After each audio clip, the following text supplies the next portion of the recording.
नमस्कार दोस्तों। स्वागत है आप सभी का हमारे इस चैनल एस्ट्रो सच पर। दोस्तों, अगर आप भी अपनी लाइफ में कुछ नया सीखने की चाह रखते हैं तो इस चैनल एस्ट्रो सच को अभी सब्सक्राइब कर लें। जय श्री हरि विष्णु, जय मां लक्ष्मी। दोस्तों, 25 मार्च 2024 के दिन करीब 400 वर्षों बाद एक दिव्य और दुर्लभ संयोग बनने जा रहा है, क्योंकि इस दिन सभी पूर्णिमा में से सबसे बड़ी पूर्णिमा फाल्गुन पूर्णिमा पड़ने जा रही है। दोस्तों, यह पूर्णिमा होली और चंद्र ग्रहण के दिन पड़ रही है, जिस वजह से इस दिन 3 बड़े योगों का निर्माण हो रहा है, जो है धन लक्ष्मी योग, अमृत सिद्धि योग और गज केसरी योग। दोस्तों, इन 3 योगों के निर्माण की वजह से इस पूर्णिमा पर भगवान विष्णु और मां लक्ष्मी की असीम कृपा बरसने वाली है। और अगर इस दिन आप चुपचाप किसी को बिना बताए गाय को यह एक चीज खिला देते हैं तो आपकी सभी समस्याओं का हल संपूर्ण रूप से हो जाएगा। दोस्तों, 25 मार्च को पड़ने वाली पूर्णिमा सभी पूर्णिमा में सबसे बड़ी मानी जाती है, इसलिए इस दिन गाय से जुड़ा यह अचूक उपाय आपकी हर परेशानी को हल कर देगा, चाहे वह धन को लेकर हो या सेहत या संतान की प्राप्ति को लेकर। इसलिए दोस्तों, वीडियो को आखिर तक जरूर देखें। और दोस्तों, अगर आप भी अपने जीवन में भगवान श्री हरि विष्णु की कृपा पाना चाहते हैं तो इस वीडियो को लाइक करके कमेंट में जय श्री हरि, जय मां लक्ष्मी लिखना ना भूलें। दोस्तों, इस बार होलिका दहन 24 मार्च को होगा और चंद्र ग्रहण अगले दिन 25 मार्च को हो रहा है। दरअसल पूर्णिमा इस बार 24 मार्च को देर शाम शुरू हो रही है। ऐसे में अगले दिन दोपहर 12 बजे तक पूर्णिमा तिथि रहेगी और चंद्र ग्रहण भी 25 मार्च को अगले दिन पड़ रहा है। दोस्तों, यह ग्रहण भारत में नहीं दिखेगा और इस ग्रहण के सूतक काल के बारे में बात करें तो आपको बता दें कि इस ग्रहण का सूतक काल नहीं लगेगा। और दोस्तों, इस ग्रहण का धार्मिक महत्व होने के कारण इसका पूरा प्रभाव इस दिन होगा।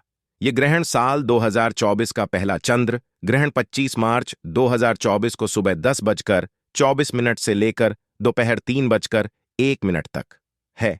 इस ग्रहण की कुल अवधि 4 घंटे 36 मिनट होगी। दोस्त, गाय के अंदर सभी देवी देवताओं का निवास माना जाता है, तो आप सुबह जो पहली रोटी बनाते हैं वह अगर गाय को खिलाते हैं तो सभी देवी देवताओं का आशीर्वाद मिलता है। गाय को गुरु के साथ जोड़ा गया है, यानी गुरु ग्रह के साथ, बृहस्पति ग्रह के साथ। इसलिए नवरात्रि के दिन गाय को रोटी पर एक चुटकी हल्दी डालकर खिलाए तो सुख, संपत्ति, धन, ऐश्वर्य बढ़ता है। दोस्त, ग्रह शांत हो जाते हैं। जो लोग मानसिक रूप से परेशान, वह गाय को रोटी पर थोड़ा सा गुड़ रखकर खिलाए तो सकारात्मक ऊर्जा आती है, टेंशन खत्म हो, स्वास्थ्य अच्छा रहता है। और अगर आपको लगता है कि आपके सभी ग्रह खराब, तो ऐसे में गाय को पहली रोटी रोज खिलाएं। सभी ग्रह धीरे धीरे हो शुभ हो जाएं। कभी कभी जीवन में लंबे समय से कोई शुभ मंगलकारी नहीं हो रहे होते हैं, तब ऐसे में आप गाय को रोटी खिलाएं। गाय के मस्तक को छूकर अपनी मन्नत कहे प्रणाम करें। पैर छुए तो आपकी इच्छा जरूर पूरी होगी। हमारे प्राचीन धर्म ग्रंथों में गाय को एक अत्यंत महत्वपूर्ण और पवित्र पशु माना जाता है। शास्त्रों में गाय को माता कहा गया है और समस्त देवी देवता इनका पूजन करते हैं। गौ माता के शरीर में 33 कोटि देवी देवताओं का निवास होता है। गाय एक अत्यंत पवित्र, निर्मल, शांत, निष्पाप जीव है। ऋग्वेद में इसे संसार का पालन पोषण करने वाली कामधेनु माता कहा गया है। इसके दर्शन मात्र से मनुष्य के हजारों पाप नष्ट हो जाते हैं। इसीलिए कभी इस निष्पाप गौ माता पर अत्याचार नहीं करना चाहिए। गाय को कभी मारना नहीं चाहिए और कभी उन्हें कष्ट नहीं देना चाहिए। गाय को मारना शास्त्रों में सबसे बड़ा पाप माना गया है। दोस्तों, भगवान श्री कृष्ण को गायों से विशेष लगाव था। उन्हें गौ माता बहुत अधिक प्रिय थी। श्री कृष्ण के अनुसार गायों की सेवा करना ही सर्वश्रेष्ठ धर्म है। इससे बड़ा पुण्य का कार्य संसार में दूसरा कोई नहीं।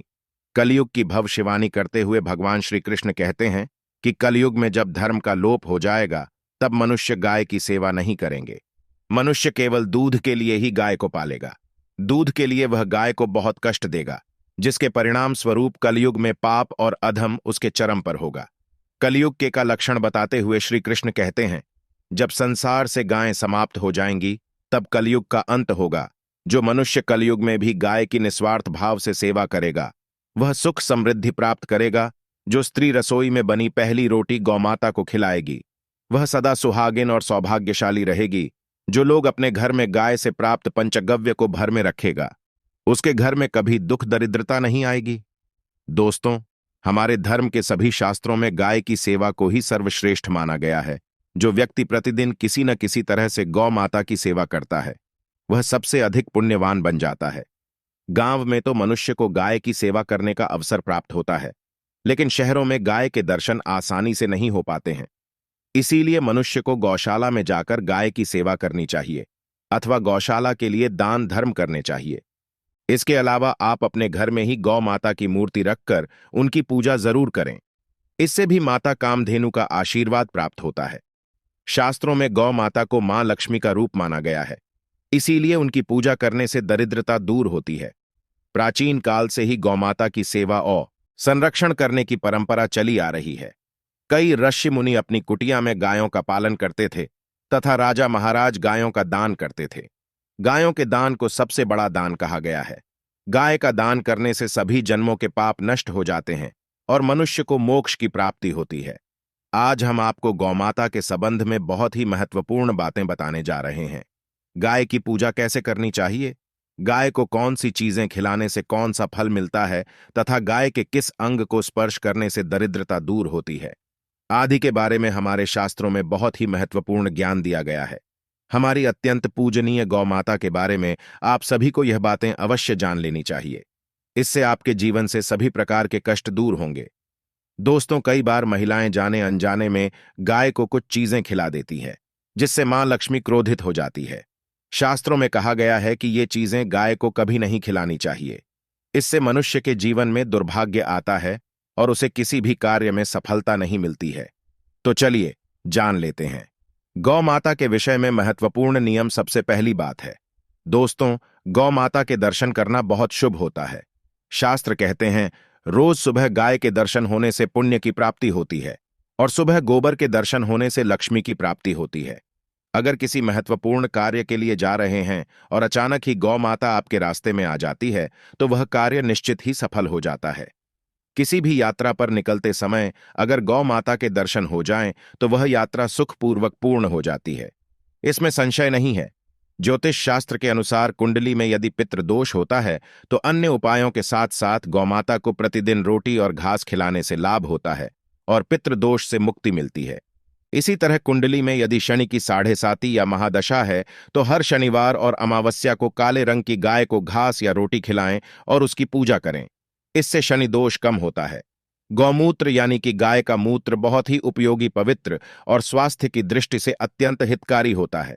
आध्यात्मिक दृष्टि से तो गौमूत्र का महत्व है ही, साथ ही वैज्ञानिक और स्वास्थ्य की दृष्टि से भी गौमूत्र के बहुत से लाभ बताए गए हैं।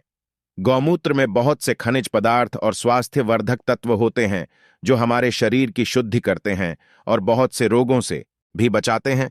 साथ ही गौमूत्र छिड़कने से वातावरण में शुद्धता और पवित्रता व्याप्त हो जाती है।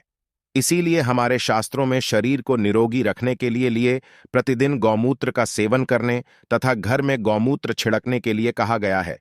कुंडली में शुक्र ग्रह की स्थिति को मजबूत करने के लिए ज्योतिष शास्त्र के अनुसार सुबह के भोजन में सबसे पहली रोटी निकालकर एक सफेद गाय को खिलाना शुभ माना जाता है।